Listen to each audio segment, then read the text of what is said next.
Resumo de notícias de 11 a 14 de novembro de 2019. Naquela semana, foi importante prestar atenção na situação política da Bolívia. Como a gente bem sabe, o embaixador brasileiro Roberto Bonzanini foi eleito secretário-geral da Agência para a Proscrição de Armas Nucleares na América Latina e Caribe, sediada no México. Lembre que a América Latina e Caribe foi a primeira a colocar limites à corrida armamentista nuclear, através do Tratado de Tlatelolco em 1967.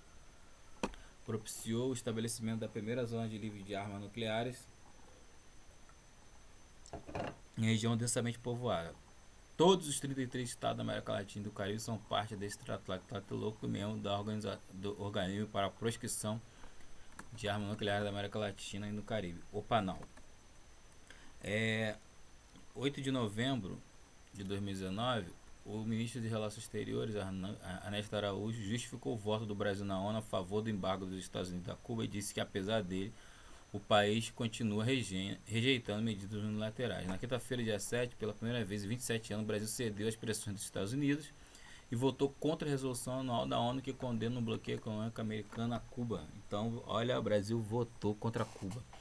O voto brasileiro contraria o posicionamento histórico do Itamaraty de condenar medidas unilaterais econômicas entre países vetadas pela legislação internacional e pela ONU. Dia 12, de novembro, terça-feira, o vice-presidente da República, Hamilton Mourão, disse que a África é uma prioridade para a atuação externa brasileira. A África é uma prioridade perene para a nossa atuação externa. Conforme o Brasil se restabelece de uma grave crise, essa aproximação retoma seu sentido natural. Isso ao participar da abertura do Fórum Brasil-África em 2019. Na quarta-feira, no dia 13, teve início a cúpula dos BRICS, a 11ª cúpula. O Brasil exerce nesse ano a presidência de turno do BRICS, sob o lema Crescimento Econômico para um Futuro Inovador. As áreas prioritárias de trabalho são ciência, tecnologia e inovação.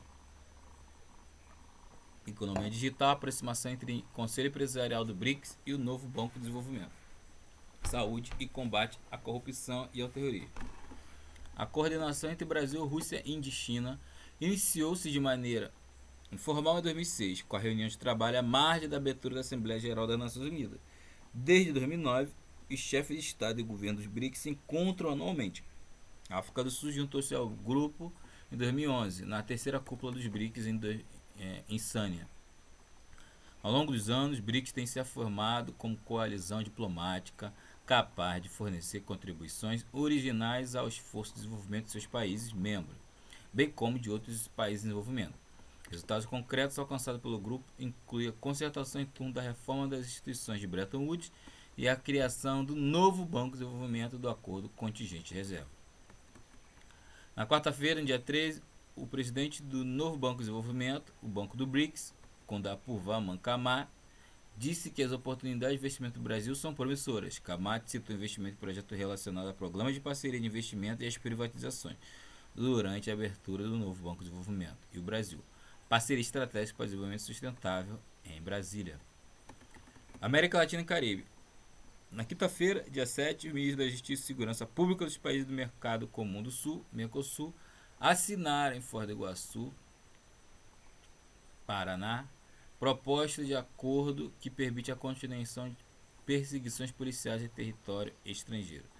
No domingo, dia 10, 4 semanas após o início da onda de protesto do Chile, o governo do presidente de centro-direita, Sebastián Piñera, anunciou que iniciará o processo para mudar a Constituição herdada da ditadura de Augusto Pinochet, 73 a 1990.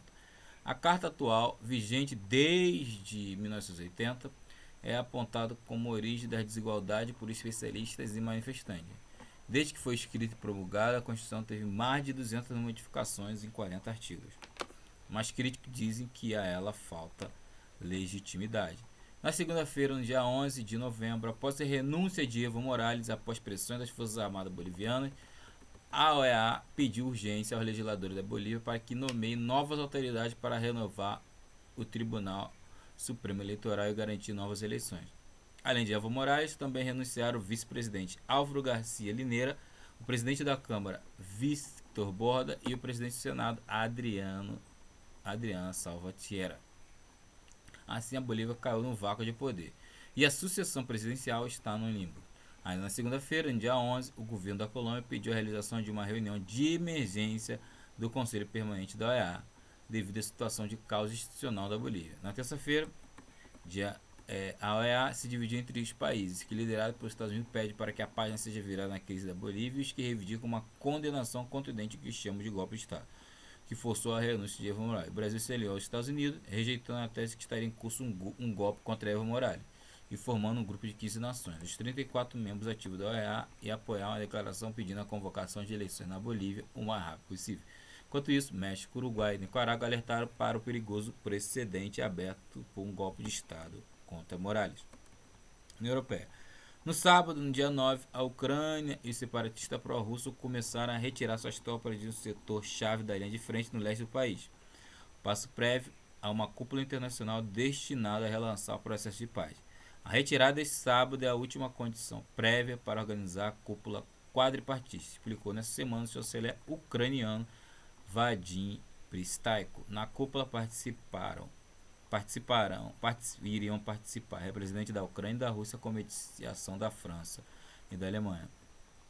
No domingo, no dia 10, o presidente do Irã, Hassan Rouhani, anunciou a descoberta de um grande campo de petróleo que poderá ampliar a reserva conhecida do país em cerca de 30%. A British Petroleum, gigante asiático do setor petróleo, declarou que até fim de 2018 o Irã ocupava o quarto lugar no mundo em reservas de petróleo, com o total estimado em 150 bilhões de barris de petróleo.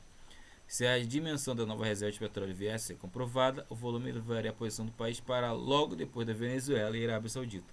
Na segunda-feira, dia 11, a Agência Internacional de Energia, a AEA, informou em novo relatório sobre o desenvolvimento nuclear do Irã, que o país reiniciou a atividade de enriquecimento no sábado, dia 9, em uma localidade em Fordow, na parte central do país.